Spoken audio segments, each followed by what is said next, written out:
पुराने मध्य भारत में एक रियासत हुआ करती थी। रियासत की बड़ी रानी की गौतम बुद्ध के प्रति बहुत निष्ठा थी। उस रियासत के महाराज देवराज की दो रानियां सुरुचि और सुनिधि थी।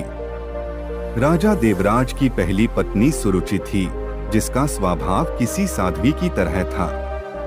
वो गौतम बुद्ध को अपना आराध्य मानती थी और उनके बताए मार्ग पर चलने की कोशिश करती है। उनके साथ उनका बेटा वीर भी खेलता रहता, लेकिन देवराज का पूरा ध्यान अपनी दूसरी पत्नी सुनिधि के ऊपर ही रहता। वो देखने में बहुत ज्यादा खूबसूरत थी। इसी खूबसूरती की विलासता में महाराज खोए रहते। राजमहल की ज्यादातर तमाम सुख सुविधाएं दूसरी पत्नी सुनिधि और उसके बेटे सुमंत को ही मिला करती। दोनों ही पत्नियों के राजदुलारों की खिलखिलाहट से पूरा महल जगमग रहता। रियासत के लोगों को भी पता चल चुका था कि उन्हें होने वाला राजकुमार मिल चुका है। राज्य के लोग अक्सर सोचा करते कि भविष्य में राजगद्दी पर कौन बैठेगा, तो इस पर ज्यादातर लोगों का मत तो सुरुचि के पुत्र वीर के ऊपर ही था कि भविष्य के राजा वही होंगे, क्योंकि धर्म और नीति के अनुसार बड़े पुत्र को ही राजगद्दी मिलनी चाहिए। लेकिन समय की लकीरों को कुछ और ही मंजूर था। देवराज की पहली पत्नी सुरुचि का स्वभाव बड़ा शांत और न्याय संगत था। वो न्याय धर्म और बौद्ध धर्म की बातें किया करती। माँ की संगत पाकर बेटा वीर भी उसी स्वभाव का हो गया था। वीर अब बड़ा हो रहा था। उसका स्वभाव ऐसा हो गया कि उसे जो भी मिलता वो भी माँ की तरह संतोष कर लेता। समय का चक्र चलता है और एक दिन रियासत का दरबार सजा हुआ था। उसी दिन भावी राजकुमार के नाम की घोषणा भी की जानी थी। सभी इस बात को लेकर आत्मविश्वासी हुए पड़े थे कि होने वाला राजकुमार वीर ही होगा। महाराज अपनी पत्नी सुनिधि के साथ सिंहासन पर बैठे हुए थे। महाराज छोटे बेटे सुमंत को दुलार रहे थे। वहीं वीर अपनी मां सुरुचि के साथ दरबार में बैठा हुआ था। सभी पुरोहितों ने वीर की मां को बता दिया था कि आज राज दरबार में वीर के राज तिलक की पूजा है, उसे तैयार करके लाना। वीर की मां सुरुचि ने भी बड़े दुलार से अपने बेटे को तैयार किया और ईश्वर के सामने प्रार्थना की और माथा टिकवाया।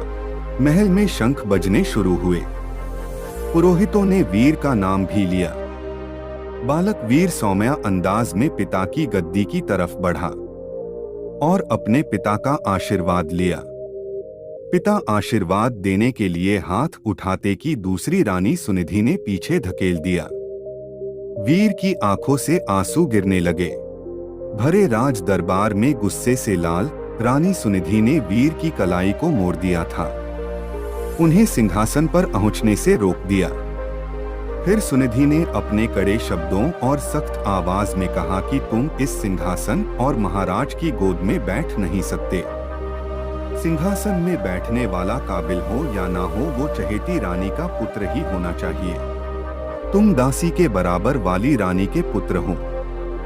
सिंहासन पर मेरा पुत्र सुमंत ही बैठेगा और जो सिंहासन पर बैठेगा जनता उसी को राजकुमार मानकर आदर सम्मान देगी। तुम जाओ अपनी माता के पास और बुद्ध की सेवा करो। मेरे रहते तुम्हें आत्मसम्मान कभी नहीं मिल सकता।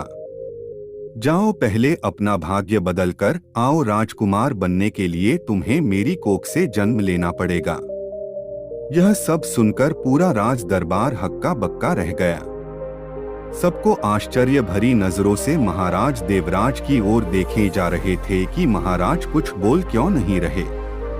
लेकिन महाराज बोलते भी क्या, वे नजरें झुकाए बैठे थे, क्योंकि उनकी आंखों और मन पर तो रानी सुनिधि की खूबसूरती और विलासता का पर्दा पड़ा हुआ था। ऐसे में भला वो रानी का विद्रोह कैसे कर सकते थे? अगर वो रानी का विद्रोह करते तो उनकी विलासता भरी रातें कैसे रंगीन होती, खूबसूरत जिस्म का आनंद लेने से वंचित हो जाते। वीर को अपनी सौतेली माँ की बातों से ज्यादा बुरा अपने पिता के चुप रहने का लगा। कुछ देर बाद वो राजमहल के बाहर चला गया। संध्या आरती का समय हो चला था। वीर की मां सुरुचि ने वीर को अपने पास बुलाया। वीर का चेहरा देखकर वो घबरा गई। वीर ने उनसे कहा कि माँ, पिताजी हमारे साथ ऐसा क्यों करते हैं? अब हमारा क्या होगा? क्या मुझे कभी किसी का मान सम्मान प्राप्त नहीं हो पाएगा? जवाब देते हुए वीर की माँ ने अपनी उंगली से मंदिर की तरफ इशारा किया। यह कमरा कुछ दूरी पर था और इसमें महात्मा बुद्ध की प्रतिमा मूर्ति रखी हुई थी। वीर ने इशारा करते हुए पूछा, वहाँ क्या है माँ? जवाब देते हुए माँ बोली, वो महात्मा बुद्ध है, वही तुम्हें सिद्ध बनाएंगे। उनकी शरण में जाओ बेटा। बुद्धम शरणं गच्छामि। ये पंक्ति सुनते ही वीर ने बहुत अच्छा महसूस किया। सुरुचि बोली, बेटे, तुम्हारे लिए इस सिंहासन से भी कहीं बड़ा और आगे का सिंहासन बना हुआ है। इसलिए इस सिंहासन लालसा व मोह त्याग कर उस बड़े सिंहासन को प्राप्त करो। जब तुम उस सिंहासन पर बैठोगे तो, लेकिन उसे पाना इतना आसान नहीं। जीवन के उस सिंहासन तक तुम्हें महात्मा बुद्ध की शिक्षाएं लेकर जाएंगी। लेकिन वीर को अब भी ये समझ नहीं आ रहा था माँ आखिर किस तरह के सिंहासन की बात कर रही है। लेकिन वीर की माँ ने देर नहीं की और उसे बुद्ध की मूर्ति के सामने लाकर खड़ा कर दिया और कहा कि अब सिर्फ महात्मा बुद्ध ही तुम्हारा कल्याण करेंगे। तुम उन्हीं के बताए मार्ग पर चलो, उनकी शिक्षाओं का अनुसरण करो। तुम्हें पता चल जाएगा कि जीवन का असली सुख कहाँ है। वीर ने माँ से सवाल किया कि माँ। वीर की माँ ने मुस्कुराते हुए कहा कि महात्मा बुद्ध सबसे ऊपर है। माँ की इस बात से वीर ने प्रेरित होकर कहा कि माँ, अब से मैं बुद्ध जी की गोद में ही बैठूंगा, उन्हीं के बताए मार्ग व विचारों का पालन करूंगा। मैं कठिन से कठिन साधना करके उन्हें प्रसन्न करूंगा, इनकी शिक्षाओं को अपने जीवन में उतारूंगा। वीर ने बड़े दृढ़ निश्चय से कहा कि देख लेना माँ, एक दिन बुद्ध मुझे अपनी गोद में जरूर बैठाएंगे।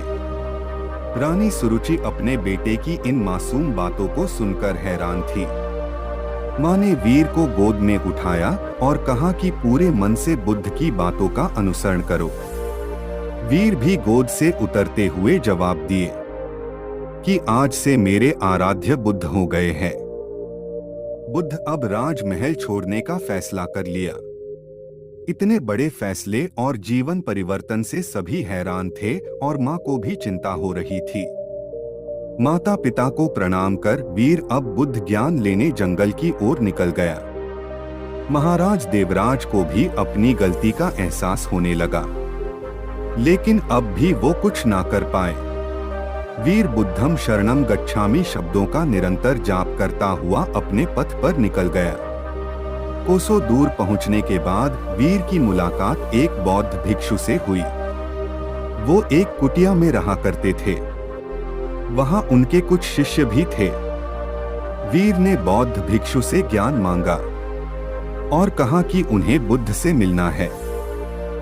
इसके जवाब में बौद्ध भिक्षु ने महात्मा बुद्ध की कहानी बताते हुए कहा कि खुद को जान लेना ही बुद्ध को जान लेना है।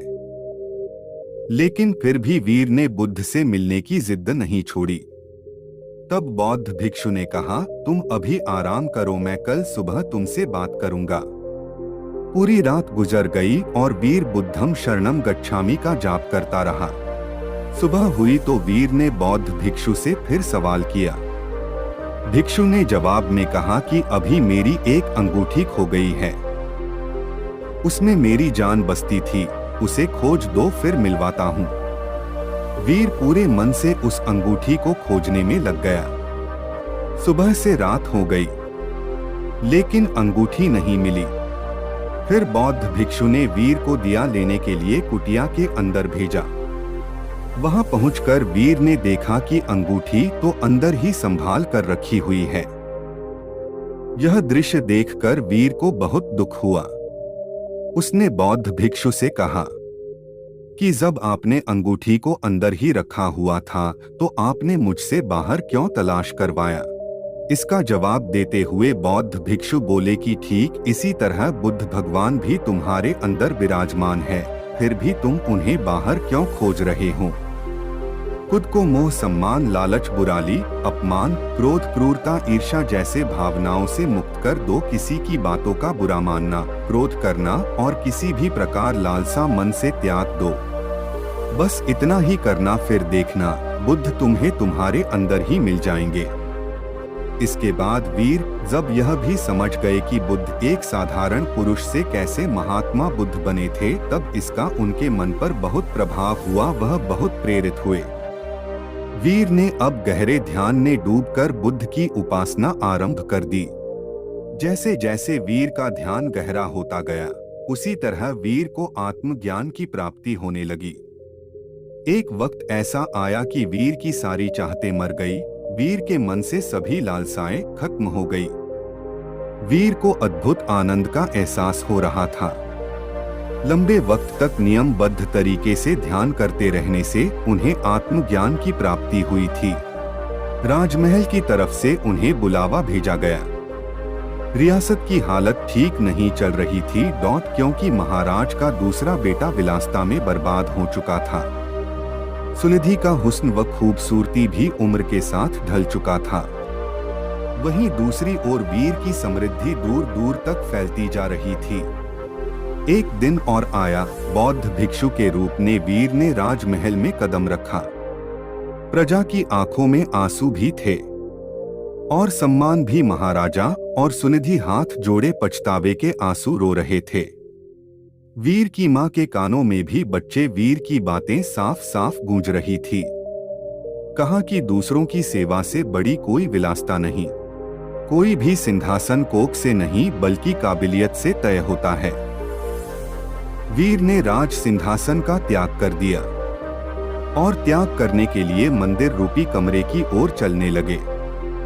बुद्ध की शरण में जाकर एक साधारण सा बालक वीर सिद्ध पुरुष बनकर लौटा था। इस कहानी से हमें सीखने को मिलता है कि कर्म भाग्य से कहीं बड़ा होता है, वो परिस्थितियों को बदल देने की क्षमता रखता है। बुरा कर्म धीरे धीरे मनुष्य से एक दिन सब कुछ छीन लेता है। मन का चैन, सुख, शांति, धन, संपदा, वैभव, सम्मान, प्रतिष्ठा। बुरा कर्म, गलत आदतें एक दिन मनुष्य का जीवन नर्क बना देती है। इस कहानी से हमें सीखने को मिलता है कि कर्म भाग्य से कहीं बड़ा होता है, वो परिस्थितियों को बदल देने की क्षमता रखता है। बुरा कर्म धीरे धीरे मनुष्य से एक दिन सब कुछ छीन लेता है। मन का चैन, सुख, शांति, धन, संपदा, वैभव, सम्मान, प्रतिष्ठा। बुरा कर्म, गलत आदतें एक दिन मनुष्य का जीवन नर्क बना देती है। इस कहानी से हमें यही सीखने को मिलता है कि ईश्वर सभी के अंदर, इसकी खोज स्वयं में करें। ईश्वर की मौजूदगी का एहसास जरूर होगा। जीवन में कोई पाप ना करें, हमेशा मदद करें और इंसानियत को जिंदा रखें। जीवन सफल होगा।